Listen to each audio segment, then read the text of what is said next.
Eggplant Parmesan. Easily one of my favorite dishes there is. Delicious tomato sauce, tons of cheese, basil, and personally, I love al dente pasta underneath.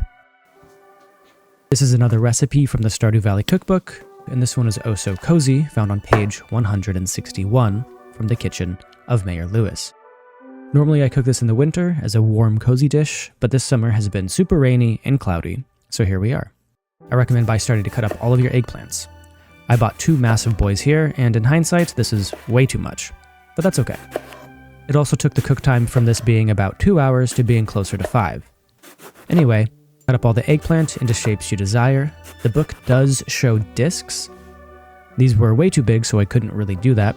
I just decided to cut them into quarters. You may have noticed and been wondering, hey Kyle, why are there gemstones and candles and weird stuff all over the cutting board? Well, I wanted to stay true to the nature of the book, where in the photo of the book, they had lit candles and gemstones just strewn all over the place. Honestly, I'm just kind of being a smartass here, but I couldn't help myself. It was a pretty fun vibe to cook to. I think Emily must have helped with the photo design on this recipe. It definitely wasn't Haley. With all of our eggplant cut, we will now arrange it onto baking sheets and sprinkle both sides with salt. Salting the eggplant draws out excess moisture, seasons the flesh, and collapses the sponge-like air pockets inside. This prevents the vegetable from turning into a soggy, oily mess when cooking, so definitely don't skip this step. It may take a while, especially if you're like me and decide to buy 2 of the largest eggplants in existence. After we get them all salted up, we'll let them sit for about 45 minutes.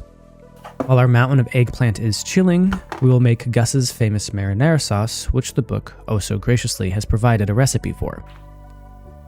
I like to let my marinara sauce simmer for a while, so I wanted to get this on the stovetop ASAP. To make this sauce, we just add olive oil to a small Dutch oven or a saucepan, add an onion, season them while they cook, stirring constantly, and then we'll add hand-crushed tomatoes.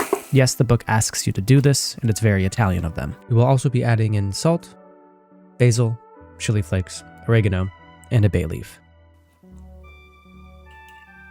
The book says to let this simmer for 1 hour. I'll just leave it at a simmer, stirring occasionally until everything else is done. It'll probably be on there longer than an hour.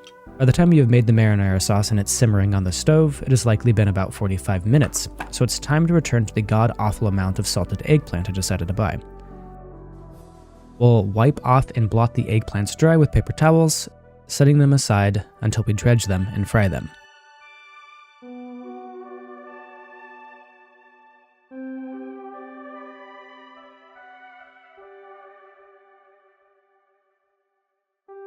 Make sure to fill your Dutch oven with oil and preheat it to 375 degrees before moving to the next step. We will now make the panko dredge. Whisking together 1/4 cup of Parmesan, oregano, garlic powder, salt, and some black pepper.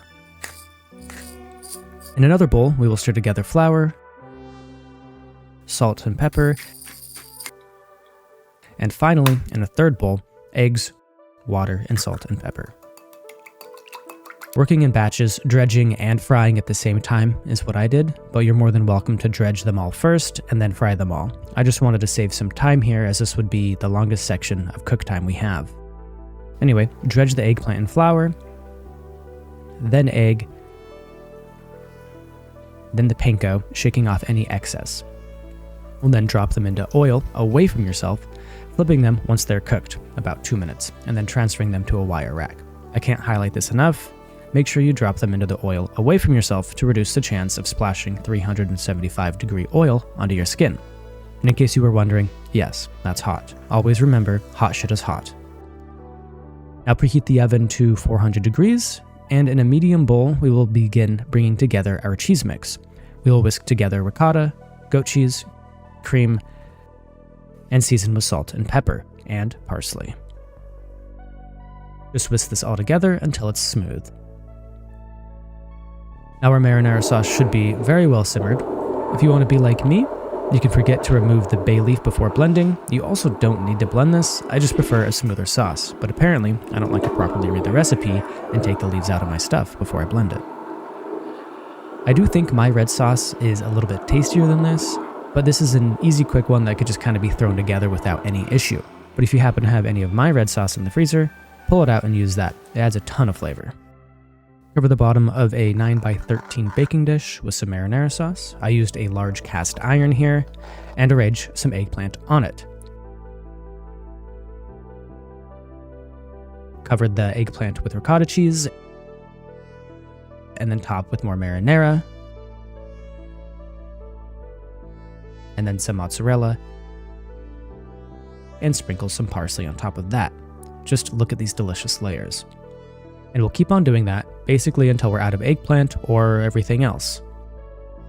Once the layers are layered, we will cook this in the oven for about 30 minutes, rotating your baking vessel halfway through, if needed.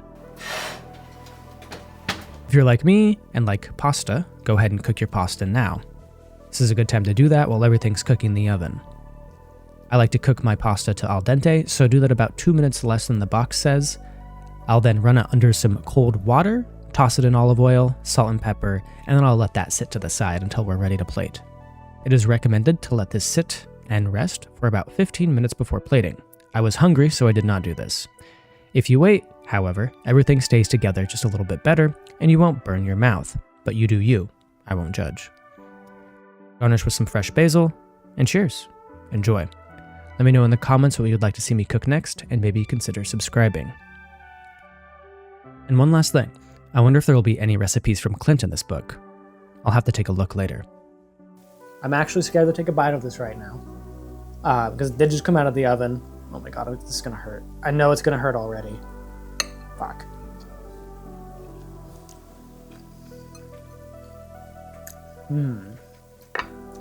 My red sauce is better.